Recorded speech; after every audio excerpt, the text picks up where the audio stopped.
Hello नमस्ते welcome back my YouTube channel new day new video है। म चाहिँ आज अलिक समयपछि चाहिँ म फेरि पनि उपस्थित भइसकेको छु। साथीहरू आवाज सुनिँदैन होला, बाहिर एकदमै धेरै पानी परिरहेको छ हैन। अनि पनि अल्झिरहेको छ। अनि के अब खाजा नास्ता खाने बेला पनि भएको।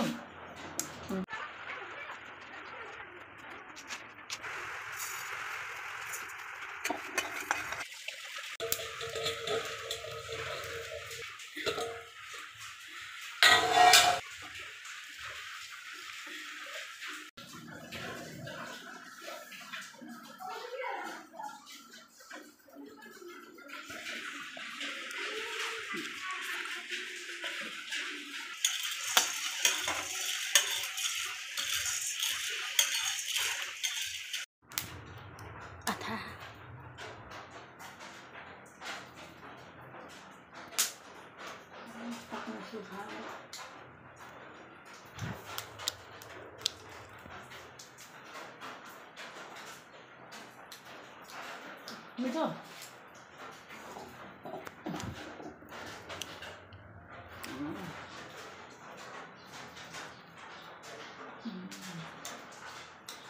कति मिठो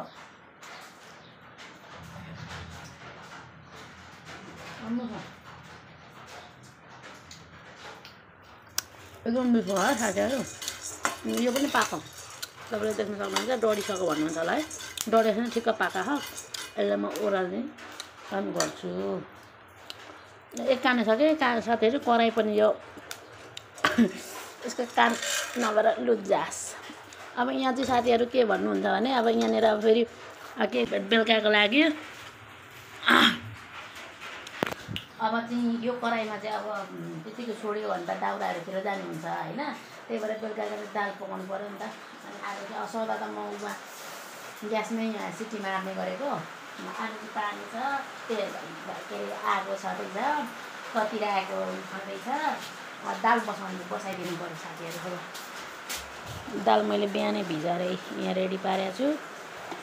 अन्त बोतलको पानीले हालेर चटचटसँगले उमाल्नु पर्ने हुन्छ, दाउरा हाल्नु पर्छ। अन्त यसलाई फुक्नु पर्ने हुन्छ। अब सबै कुराको व्यवस्था छ साथीहरू। ला ला ला ला पानी झरेर फेरि के गर्नु।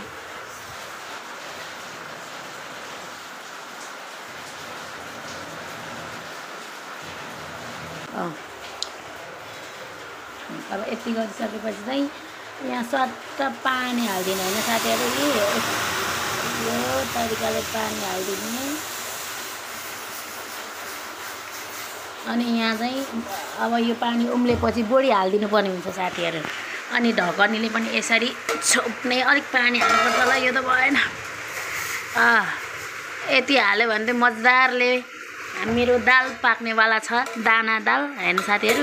यसो पारेर राखेपछि यता बोडी धोएर चाहिँ दाना बोडी, यो चाहिँ लोकल गाउँको पहाडदेखि ल्याएको।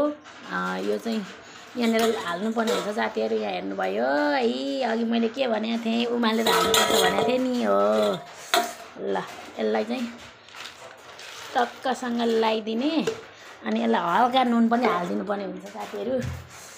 म नुन पनि हाल्छु अनि फेरि छोप्छु। यस्तो मजाले पाक्छ साथीहरू, यस्तो मजाले पाक्छ नि यो। मेरो यस्तै छ है साथीहरू। कति फोहोर रहेछ नभन्नु ल। अन्त अब यसरी लाएर फेरि यसरी छोपिदिने हो साथीहरू। के गर्नु, हाम्रो पहिले मम्मीले भन्नुहुन्छ क्या, आफू काम गर्नु सकिएन भने दिमाग लगाउनु पर्छ। दिमाग होइन, तरिका चाहिन्छ भन्नुहुन्थ्यो। तरिका पुर्याउनुपर्छ, ढङ्ग चाहिन्छ है छोराछोरी हो भन्नुहुन्थ्यो। हामीलाई पहिले पनि सिकाउनुहुन्थ्यो। हो जस्तो लाग्छ। अब यसरी यी हातो रहेछ नभन्नुहुन्छ। यहाँ यसो देखाइदिएको तपाईँलाई कस्तो मिठो।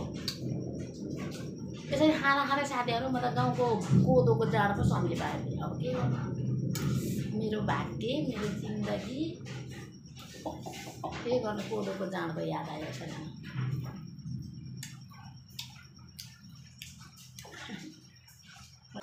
मेरो एकदम सानो चोर आइरहेको होला है। माथि पानी पर्छ, भित्र इत्री स्वरले बोलिरहेको। आइदिन्छु जसरी हालिदिन्छु म। फोहोर पाउँदैन क्या।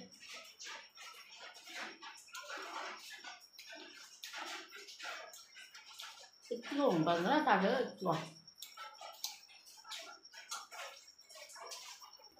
अब दाल पाक्छ दाल पाकेपछि अनि तरकारी पनि पकाउँछु भात चाहिँ माथि त्यहाँनिर बसाउने गर्छु त्यो कुनामा हेर्नु न राम्रो कति त कालो छैन त्यहाँनिर मैले पत्रिकाहरू लगाएको क्या पहिले यहाँ बस्नुहुने दिदीहरूले त्यस्तो पारेको मैले पारेको होइन नि फेरि साथीहरू अनि चासेको झरी हाल्यो क्या त्यो वाक्क हाल्यो म त टाँस्नु छोड्दिनँ फेरि अब किचन यतातिर किचन ऱ्याक ल्याएर यतातिर किचन तार्नु पऱ्यो भन्दैछ